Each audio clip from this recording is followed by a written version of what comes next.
Alô? E aí, Marçal, suave? Caraca, Gui, ainda bem que eu vim falar com você, cara. Mano, você não acredita. Um macaco prego entrou na minha casa aqui e roubou toda a ração do meu cachorro. Ô, louco, sério mesmo? É, cara, eu nem sabia que tinha macaco aqui. Não, mas é assim mesmo.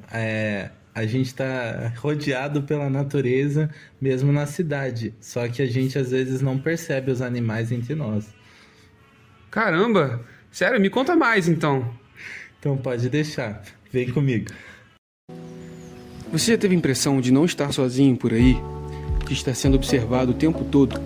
Sinto lhe dizer, mas você não está errado.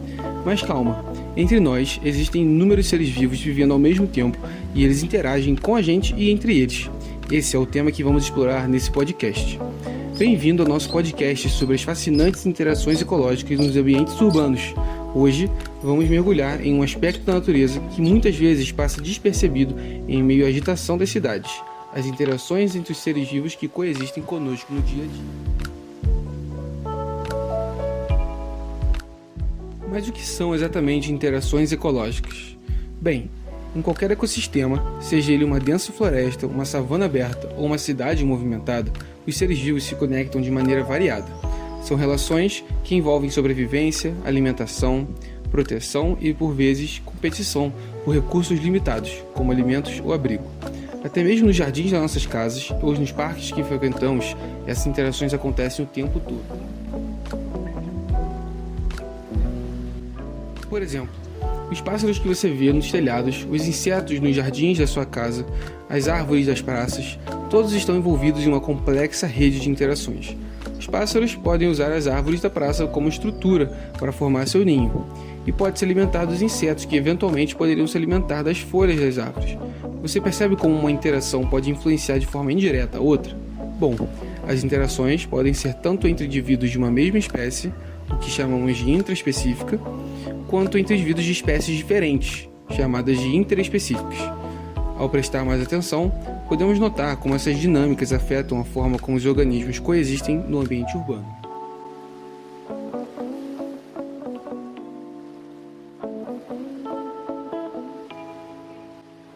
Você com certeza conhece os mosquitinhos de luz que nos dias mais quentes saem por aí desgovernados. Eles, na verdade, são cupins que ganharam asas e saíram para se reproduzir.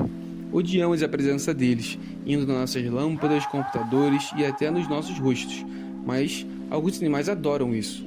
Algo muito comum nesse período é encontrar lagartixas se alimentando desses pequenos animais. Que banquete farto, não é mesmo?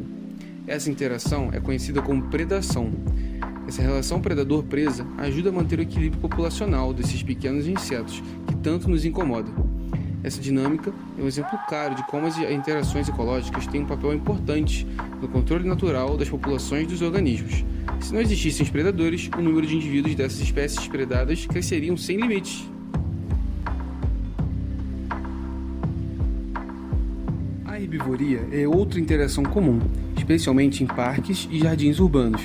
Ela envolve animais que se alimentam de plantas. Pense nos insetos como gafanhotos e lagartos que devoram folhas de plantas. Embora possa parecer um problema para os jardineiros, essa interação faz parte do ciclo natural que influencia o crescimento e a saúde das plantas. É um lembrete de que, mesmo nas cidades, a natureza segue seu curso, e assim como na predação, a herbivoria ajuda a controlar populações de plantas que, em ambientes naturais, podem dominar uma região e impedir que outras cresçam. Mesmo que nos nossos jardins esses herbívoros detonem as nossas belas plantas, com sorte isso pode ajudar no desenvolvimento de uma bela borboleta que irá iluminar os nossos jardins. Outra interação importante é o parasitismo, uma interação em que um organismo se beneficia enquanto o outro é prejudicado. Um exemplo comum no ambiente urbano é o carrapato, que se alimenta do sangue das queridas capivaras e eventualmente de nós. Eles podem ser letais, então cuidado, evite lugares com grama alta e principalmente lugares onde animais silvestres, como a capivara, circulam. Outro exemplo menos conhecido, mas igualmente intrigante, é a erva de passarinho, uma planta hemiparasita que se prende a árvores e rouba água e sais minerais da planta hospedeira, prejudicando o crescimento das árvores. Essa relação de parasitismo pode passar despercebida, mas tem grandes impactos no equilíbrio do ecossistema. No mundo das plantas, existem aquelas que são holoparasitas, que roubam tudo, assim como água e nutrientes.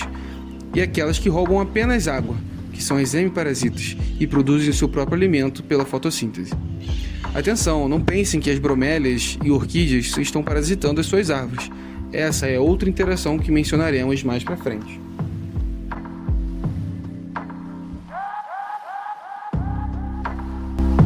Por mais cruel que a natureza pareça às vezes, nem sempre alguém sai perdendo. E quando isso acontece, estamos falando de mutualismo, uma das mais famosas e incríveis interações. É uma interação onde ambos os organismos envolvidos se beneficiam. Um exemplo bem conhecido é a relação entre abelhas e plantas. As abelhas coletam néctar produzido pelas flores para a produção de mel, enquanto, ao visitar várias flores, elas promovem a polinização, essencial para a reprodução das plantas. Outro exemplo interessante são as formigas, que protegem os pulgões que estão sugando seiva das plantas para se alimentar. Mas por que elas fazem isso? Elas protegem eles de predadores em troca de uma substância açucarada que os pulgões produzem. Legal, né? Agora, perceba a complexidade de interações que está acontecendo. Os pulgões são ectoparasitas de plantas, assim como os carrapatos são dos animais.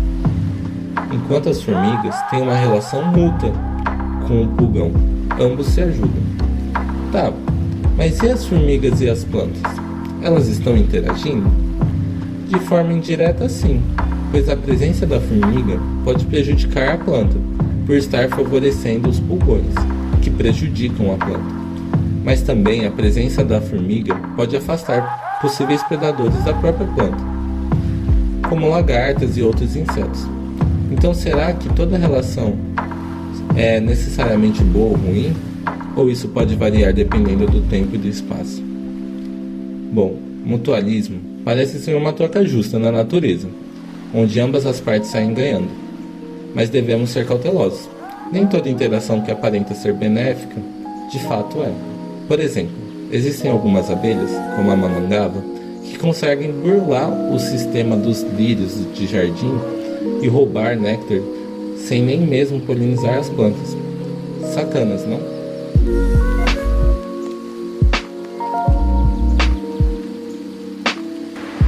Ainda falando sobre interações onde não necessariamente alguém sai perdendo, tem o comensalismo, onde uma das espécies se beneficia enquanto a outra não é afetada.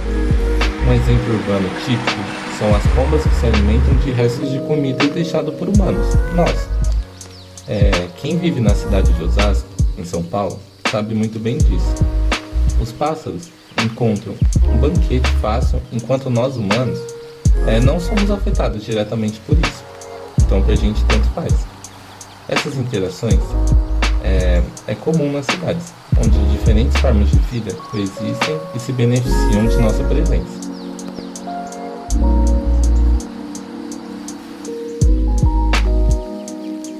Já o amensalismo acontece quando uma espécie é prejudicada enquanto a outra não é afetada.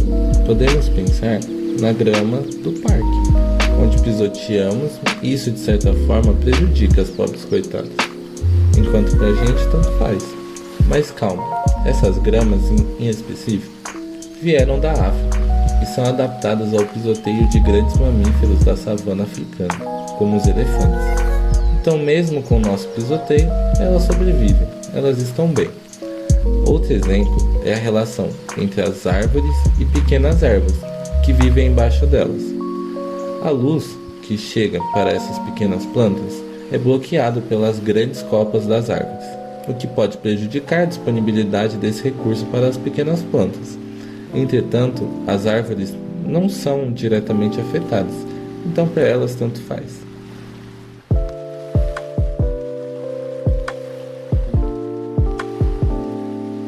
As interações ecológicas nos mostram que, mesmo em ambientes urbanos, a natureza está entre nós.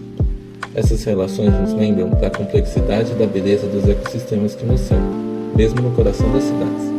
E ao prestarmos mais atenção, podemos aprender muito sobre como esses organismos convivem e influenciam uns aos outros. Tenho certeza que depois desse podcast, você vai ver a sua casa e o bairro onde mora com outros olhos, certo? Obrigado por nos acompanhar hoje.